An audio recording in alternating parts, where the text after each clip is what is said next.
তো আজকে সকাল সকাল বিল্টুকে গোসল করা দেওয়া হচ্ছে।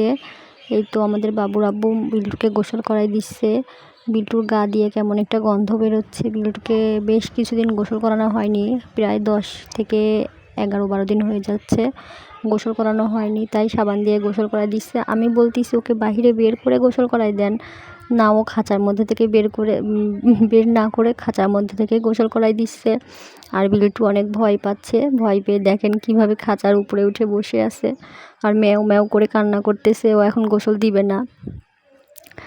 তো তারপরেও গোসলটা করাই দিয়ে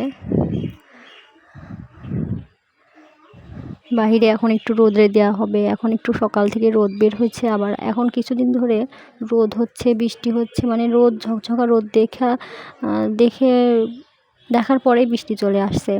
তো রোদ দেখেই বিল্টুকে গোসলটা করানো হলো। গোসল করাই দিয়ে রোদে দেওয়া হচ্ছে। তো তারপরে গাটা শুকাই গেলে একটু স্যান্ড ফ্যান্ড মাখাই দিব।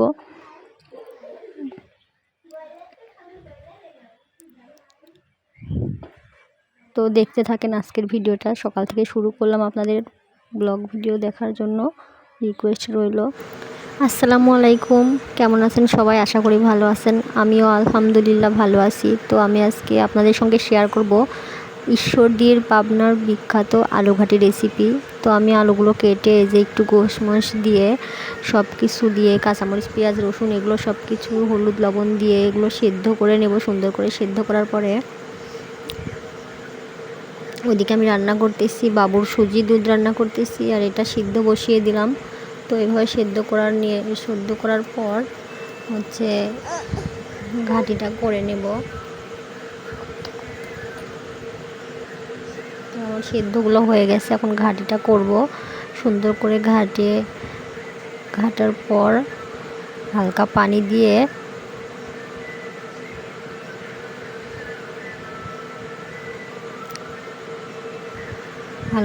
দিয়ে একটু ফুটায়ে ওঠার পর আমি অন্য পাত্রে ঢেলে নেওয়ার পর আবার কড়াইটা পরিষ্কার করে ধুয়ে ওইখানে তো পেঁয়াজ রসুন সব কিছু দিয়েই দিছি। তো এখন শুধু তেল দিয়ে একটু মশলা, একটু গোশ দেওয়া হয়েছে জন্য একটু গোশের মশলাগুলো দিয়ে হালকা কাঁচা মরিচের গুঁড়া দিয়ে এভাবে কষায় নিয়ে হচ্ছে আলুঘাটিটা ঢেলে দিব।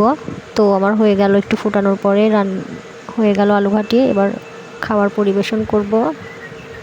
এখানে আমার মেয়েটা স্কুলে আছে, তো আমি আর আমার বাবুর আব্বু খেতে বসে যাচ্ছি। তো আল্লাহ হাফেজ। আজকের ভিডিওটা এই পর্যন্তই। সবাই ভালো থাকেন আর আমার চ্যানেলটা সাবস্ক্রাইব করে দিবেন, এটা কিন্তু কেউ ভুলবেন না। আর আমার ভিডিওগুলো আপনারা সবাই একটু দেখবেন আর কমেন্ট রেখে যাবেন যেন আমি আপনাদের ভিডিওগুলোতে আপনাদের চ্যানেলে যাওয়ার সুযোগ পাই। আপনাদের চ্যানেলে যাওয়ার সুযোগ আমাকে করে দিবেন। তো আলুঘাটিটা কিন্তু অনেক মজাদার হয়েছিল, অনেক টেস্টি। আল্লাহ হাফেজ।